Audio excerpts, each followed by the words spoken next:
بسم اللہ الرحمن الرحیم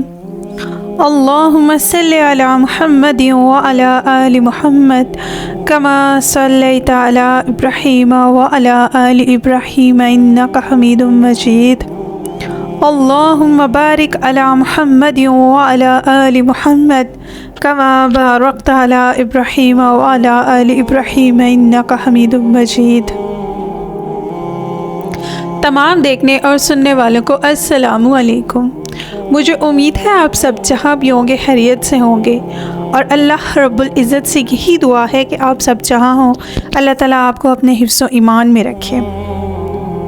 تمام بیماروں کو شفاء کاملہ عطا فرمائے، آمین۔ محترم ناظرین، پریشانیاں زندگی کا حصہ ہیں، اور آج کے دور کی اگر بات کریں تو اس دنیا میں ایسا کوئی انسان نہیں جو پریشانی سے محفوظ ہو۔ کوئی نہ کوئی پریشانی ہر انسان کو لاحق ہے۔ طرح طرح کے افکار ہیں، کوئی کسی کی فکر میں ہے، کوئی کسی کی فکر میں مبتلا ہے۔ ایک تو صورت یہ ہے کہ انسان کوئی فکر لے کر بیٹھ جائے، ہاتھ پہ ہاتھ رکھ لے، اس سے کیا ہوگا کہ ایک تو انسان کو کوئی فائدہ نہ ہوگا، نہ اس دنیا کا اور نہ آخرت کا۔ لیکن دوسری بات یہ ہے کہ اگر انسان اپنی فکر، پریشانی، حاجت کو اللہ رب العزت کی بارگاہ میں پیش کرے تو اللہ یہ پریشانی ہے، اس کو تو دور فرما دے، اور اس تکلیف کو اپنے فضل و کرم سے دور فرما، اور پریشانی کو دور کرنے کے لیے ظاہری اسباب اختیار کرے، لیکن تب بھی اس کی نظر اللہ کی طرف ہو کہ بس یہ اللہ ہی کر سکتا ہے۔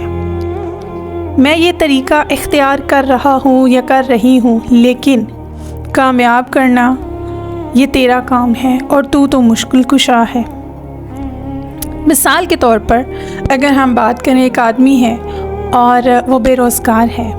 اور وہ روزگار ڈھونڈ رہا ہے، اور وہ یہ نیت رکھے کہ رسول صلی اللہ علیہ وآلہ وسلم نے اسے فریضہ قرار دیا کہ حلال کی طلب ایک فریضہ ہے مسلمان کا، اور دوسرا اس کوشش میں تاثیر پیدا کرے، اور وہ صرف تو ہی کر سکتا ہے، اور اگر ویسے ہی غم میں بیٹھا رہے تو نہ دنیا ملے گی اور نہ دین ملے گا، لیکن یہ کام کرے گا، اللہ کو یاد کرے گا، تو انشاءاللہ کامیابی بھی ملے گی، اور اللہ تعالیٰ اس کی کوشش میں تاثیر بھی ڈالیں گے، اور ذکر کا ثواب بھی ملے گا انشاءاللہ۔ اس نے اللہ کو یاد کیا اور اپنی تدبیر پر بھروسہ کرنے کی بجائے اللہ رب العزت پر بھروسہ کیا کہ یہ تکلیف ہے، پریشانی ہے، اللہ کی طرف سے ہے، اور وہی اس کو دور کرنے والا ہے، یا کوئی بیماری ہے تو وہ بھی اللہ ہی دور کرے گا۔ غرض جو فکر، پریشانی ہمیں لاحق ہے، اسے غفلت کا ذریعہ بنانے کی بجائے اگر اللہ تبارک تعالیٰ کی یاد کا ذریعہ بنایا جائے۔ اچھا، فار ایگزامپل اگر آپ کا کوئی بزنس ہے اور آپ کو اس میں کوئی لاس ہو جاتا ہے، تو اللہ سے رابطے کا وہ ذریعہ ہے، اور آپ اس کو مضبوط بنا لیجئے، اور یہ بہترین مواقع ہے کہ اگر ہم اس بات کو سمجھیں کہ یہ تکلیف تو آئی ہے، لیکن ہم یاد کس سے کر رہے ہیں؟ اپنے رب کو۔ تو اپنی آپ ہیبٹ بنا لیں نا اپنے رب کو یاد کرنے کی، تو اس سے آپ کو دو فائدے ہوں گے جو میں نے بتا دیے۔ ایک تو آپ کو کامیابی بھی ملے گی، اور آپ کو ثواب بھی ملے گا۔ دیکھیں، زندگی میں دنیا نام ہے فانی، اس میں جو چیز آنی ہے اس نے جانا ہے، ٹھیک ہے؟ دولت آنی جانی چیز ہے، راحت ہے تو اس کے بعد پریشانی بھی آتی ہے، اور خوشی ہے تو غم بھی آتا ہے۔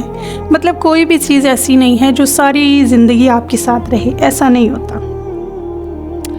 آج کل کی اگر ہم بات کریں ایک ماں کی روٹین کی، تو ہر گھر کی یہ سٹوری ہے کہ صبح ایک ماں اٹھتی ہے، صبح 6 یا 5 بجے وہ اٹھتی ہے، اور اس کے بعد نماز پڑھنے کا اس کے پاس ٹائم ہے یا نہیں ہے، اس نے فوراً اپنے بچوں کا ناشتہ بنانا ہے، اس کے بعد بچوں کو ریڈی کیا، بچوں کو اسکول بھیجا، ابھی وہ گھر کے کام سے فارغ نہیں ہوتی تو ظہر کا ٹائم بھی ہو جاتا ہے، ادھر سے بچوں کے آنے کا ٹائم ہو جاتا ہے، پھر وہ اپنے بچوں کو کھانا دیتی ہے، پھر ظہر کی نماز آپ خود دیکھ لیں کتنا ٹائم ملے گا، تھوڑا بہت ٹائم ملتا ہے اس میں فٹافٹ مائیں نماز پڑھتی ہیں، پھر جو ٹائم بچتا ہے وہ بچوں کو پڑھانا ہوتا ہے، پھر رات کا کھانا وانا دیکھنا ہوتا ہے۔ مطلب ہم اگر ایک ماں کی روٹین کی بات کریں تو رات سونے تک اس کے کام ختم نہیں ہوتے، تو اللہ رب العزت کو یاد کرنے کے لیے وقت نکالنا پڑتا ہے۔ پریشانی، تکلیف، غم آ جائے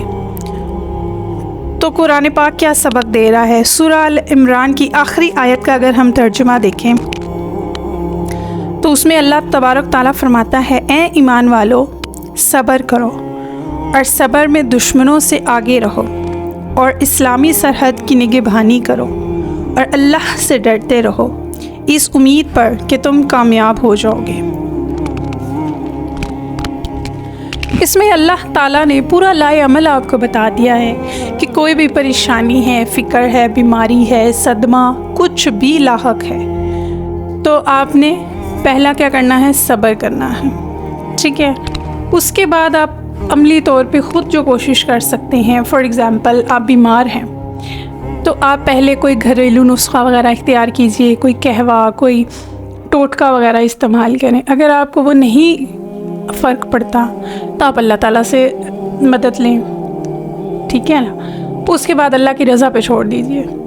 ڈاکٹر کے پاس جائیں، جو آپ کر سکتے ہیں، ٹھیک ہے؟ لیکن اللہ تعالیٰ پر آپ چھوڑ دیں کہ اللہ تو نے ہی شفا دینی ہے، تو نے ہی صحت یاب کرنا ہے۔ تو محترم ناظرین، آج جو میں آپ کو وظیفہ بتانے جا رہی ہوں وہ ایسا ہے جو سمندر کی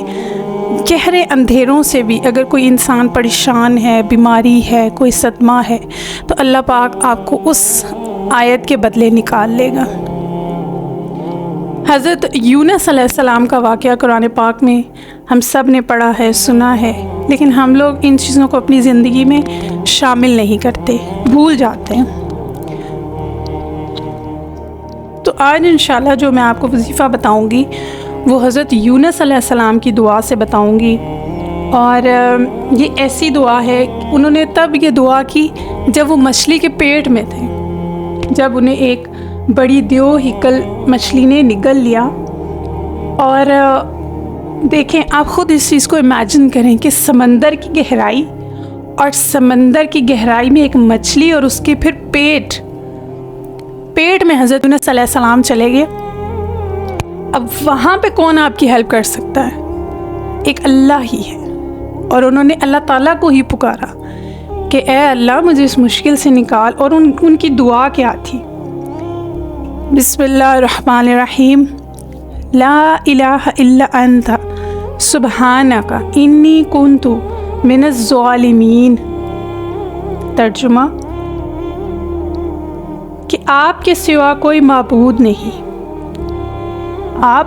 پاک ہیں، بے شک قصوروار میں ہوں۔